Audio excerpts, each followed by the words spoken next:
근데 이번에 이재명 대표가 검찰에 제출한 진술서를 좀 보면은 이런 좀 핵심적인 내용들이 곳곳에 담겨 있습니다. 그러니까 한마디로 얘기하면 유동규라는 사람이 범죄를 저질렀다. 이런 거예요. 그러니까 당시 시장이었던 이재명 나는 사실 무관한 일이고 밑에 있는 유동규가 잘못해서 다 뭐 이런 겁니다. 라는 취지의 주장이 진술서에 담겨 있습니다. 유동규가 범죄 행위를 저지르면서 범죄 사실을 시장이 나에게 알릴 이유도 없고 알릴 필요도 없지 않았겠습니까? 유동규로부터 범죄 행위인 비밀 유출을 보고받고 내가 승인한다는 건 그건 상식 바뀌지 않겠습니까? 라는 게 이재명 대표의 주장입니다.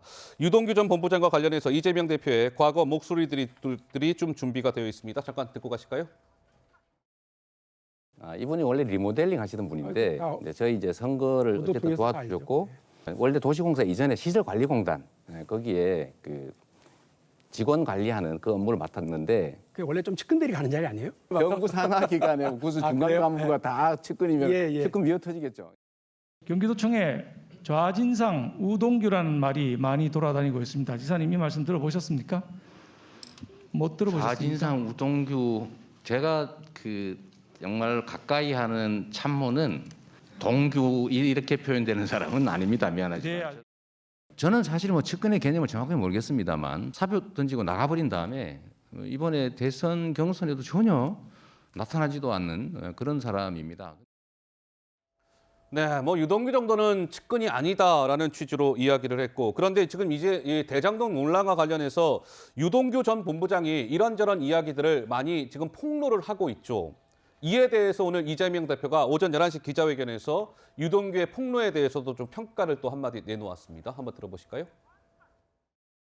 정진상 실장을 통해서 이렇게 이재명 대표한테 보고가 됐고 승인이 됐다고 이렇게 공소장에 나와 있는 그 부분에 대한 한번 설명을 좀 부탁드렸으면 합니다.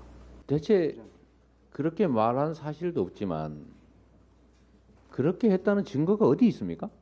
누가 진술했답니까? 유동규 씨가 저한테 말했다고 합니까? 유동규 씨가 진술이 어떻게 증거가 되죠? 누구한테 카드라 들었다? 증언도 다 공소장에다 그런 내용을 쓸 수가 있습니까? 유동규의 저 얘기는 어떻게 저게 증거가 될 수 있겠습니까? 라고 이야기를 합니다. 그런데 유동규 전 본부장이 또 이재명 대표의 검찰 소환 조사 이후에 또 한 언론 보도에 이렇게 통화해서 얘기를 합니다. 얼마나 이재명 대표가 다급하면 저러나 싶다. 가짜 변호사 통해서 증거를 없앤 걸 확인하고 나니 안심이 됐나 보다라고 얘기하면서 성남시가 용적률 상향 이런 거 다 한 일인데 이건 어떻게 설명을 할 겁니까? 하늘을 가린다고 없어지는 게 아닙니다. 이 대표도 가담했으니 책임을 지셔야 하지 않겠습니까? 이재명 대표가 유동규의 바지 사장이었으면 차라리 인정하시오. 그렇다면 내가 다 뒤집어 써주겠다라고 얘기했습니다. 김상희 평론가님 어떻습니까? 유동규 전 본부장에 대해서는 여러 가지 얘기가 나오고 있고 이재명 대표는 유동규 본부장의 저러한 증언들을 글쎄요 평가절하 일축했습니다. 글쎄요 이렇게 천하람 위원장이 아까 해준 얘기가 뭐 좀 잘 생각해 봐야 되는 대목인 것 같아요. 유동규 씨의 범죄를 만약에 인정을 한다면 그때서부터 유동규 씨가 그 정도의 권한이 있느냐 그리고 그 정도의 어떤 그 대가를 지불할 만한 역량이 있느냐 이것을 보게 될 수밖에 없잖아요. 그럼 국민들 입장에서는 유동규가 가지고 있는 어떤 직무대리, 사장 직무대리였죠 그때. 뭐 그런 자리, 그다음에 그 전에 본부장 자리 이걸로 저런 큰 사업의 모든 의사결정을 할 수 있을까? 이런 의구심을 갖는 거는 또 당연한 저기가 되기 때문에 지금 제가 볼 때는 이재명 대표의 저 진술서 내용은요 가정을 전제한 거 아닌가 싶어요. 만약에 유동규가 그랬더라고 하더라도 이런 가정에 전제한 발언이 아닐까. 유동규의 범죄를 지금 인정한다기보다는 그런 거 아닐까 이런 생각이 듭니다. 근데 제가 좀 근본적인 궁금증 하나 질문을 드려볼까요? 자, 유동규라는 이분이요. 한번 볼게요. 2010년에 이재명 대표가 성남시장에서 선거에서 이기고 그해 10월에 성남시 시설관리공단 기획본부장으로 발탁이 돼요. 근데 그게 나중에 성남도시개발공사로 바뀌는 거죠. 그리고 또 한번 볼게요. 2018년 6월 경기지사에 이재명 대표가 경기지사에 당선된 이후에는 경기관광공사 사장에 임명이 됩니다.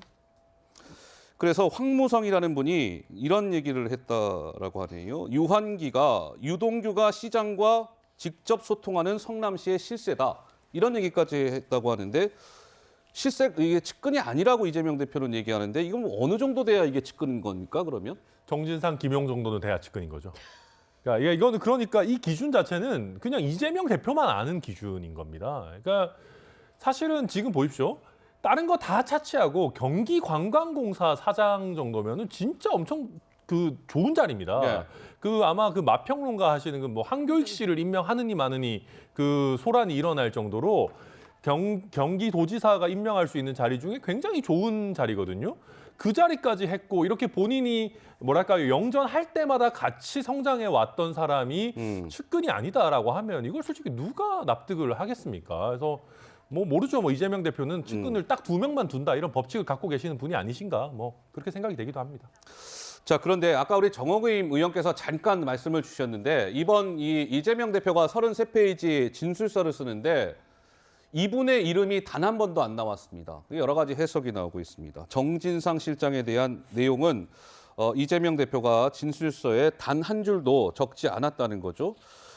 근데 정진상 실장 같은 경우는 428억에 대해 저수지에 넣어둔 것이다라고 말했다라는 뭐 보도가 크게 일파만파 논란이 임바 있었고 검찰 공소장에는 이재명 대표가 정진상을 통해 천화동인 1호의 지분을 나누겠다는 약속을 보고받고 승인했다라고 얘기했는데 장현주 변호사님, 근데 왜 정진상 부분에 대해서는 이 대표가 진술서에는 적지 않았고 검사가 정진상에 대해서 이런저런 질문을 했는데도 진술서로 가름하겠다라고 했는데 진술서에는 정작 정진상의 이름 단 한 번도 언급이 안 됐었단 말이죠. 이 부분은 좀 어떻게 봐야 되는 겁니까? 사실 이 진술서 자체는 이재명 대표 혐의와 관련된 진술서니까 일단 정진상 실장을 등장하느냐 안 하느냐는 본질적인 문제는 아닌 것 같습니다.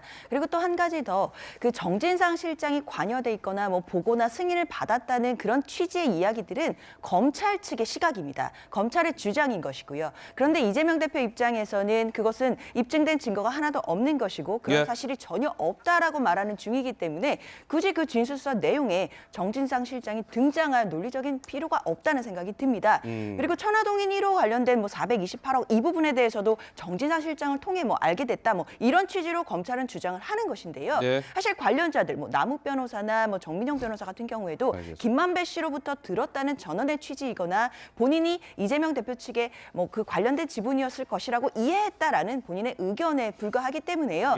사실 법적으로 봤을 때 과연 이것들이 증거 능력이 있나라는 부분에서 생각해 본다면 별로 의미가 없는 진술일 수도 있다라는 생각이 듭니다. 알겠습니다. 자, 이재명 대표가 어찌됐건 이 대장동권으로 재소환에 응하겠다. 대신 평일에는 내가 야당 대표이기 때문에 할 일이 많으니 주말을 이용하겠다라고 얘기했습니다. 이번 주말이 될지 뭐 다다음 주 주말이 될지 어쨌든 재소환에 이재명 대표가 응하겠다고 했으니까요. 한번 지켜보도록 하겠습니다.